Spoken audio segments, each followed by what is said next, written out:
All right, so we've had a number of different weed eaters. Almost everybody's familiar with the gas weed eaters. How many times have you had those that have trouble starting?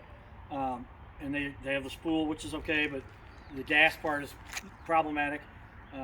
So I like electric devices. I like these because it had neither the spool with the strings and it wasn't gas. But we bought this a year ago, and 1 year later, this spring, new battery, charged it, doesn't work. So we were determined then we were just going to go buy a nice electric version of one of these, and it's nicer a little bit to have the spool or the string based trimming is nice. It works fine. It's nice also to have something you can adjust from up here. This one you've got to hold down and lean over, but the electric part then is going to be an issue, and we're going to have the same problem we have with the batteries on that one. Found a place on the marketplace on Facebook. This popped up. I don't know if they could read my mind because I don't remember searching for this, but I mean, I guess I did. But so then it goes into my, hey, we'll show them this. And so this is actually an electric version, right? You got to plug it in, and for people who have just a short distance to go, get a long enough cord, and you can cover what you need to cover to do that. But being a computer nerd slash videographer slash production guy for video stuff and portable stuff we do, we've had this portable battery pack for a while.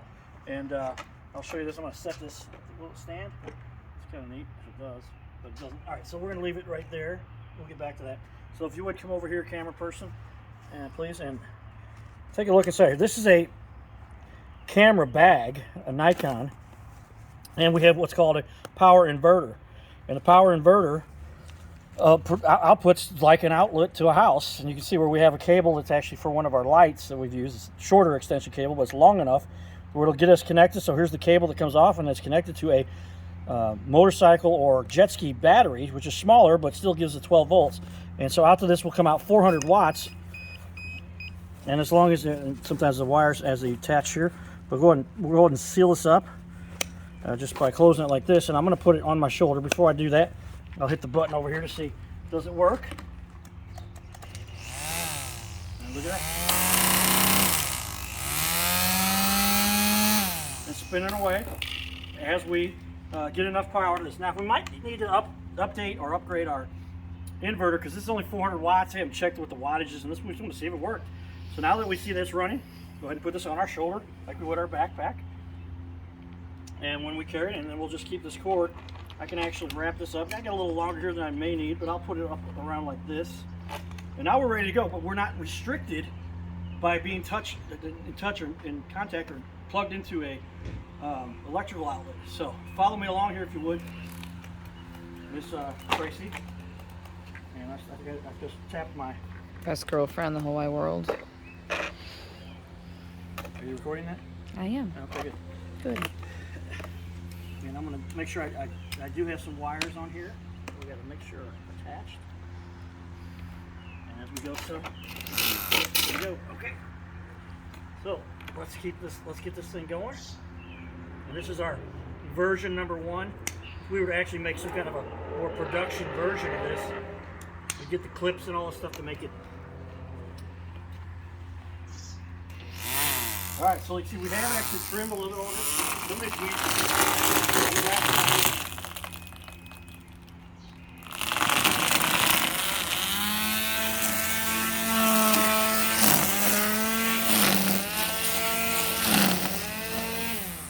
Get over here to where we get some of this tall stuff. This is where we got over here the other day while testing. So if you haven't gone through the heavy stuff, this is where we got the wild grass over here. And it's actually very tall, but look at that. This is what we're talking about. Now, it does seem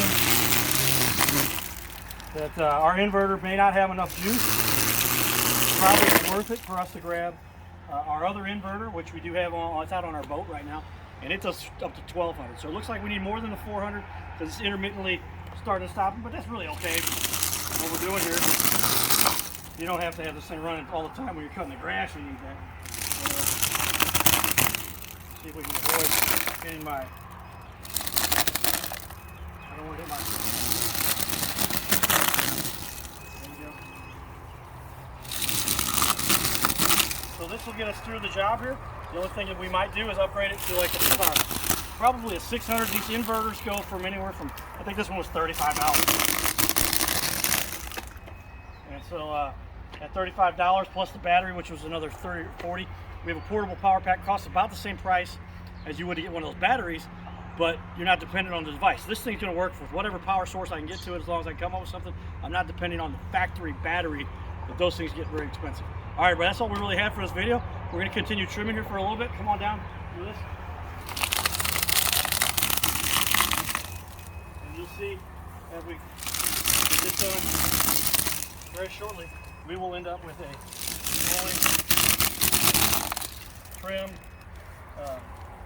backyard. And this is where this stuff, these wild weeds we got back here, they grow very quickly, but this is going to be nice to have where I can walk around with my portable battery pack with my electric, 100% electric, not battery powered, but electric weed eater. When we get this done, now we'll just go up and upgrade our power source with that power inverter. And I'll be very happy to continue to use my electric, all electric trimmer that I made portable. All right, that'll do it for now. We'll be back when we finish up. Thanks everybody. Giddy up.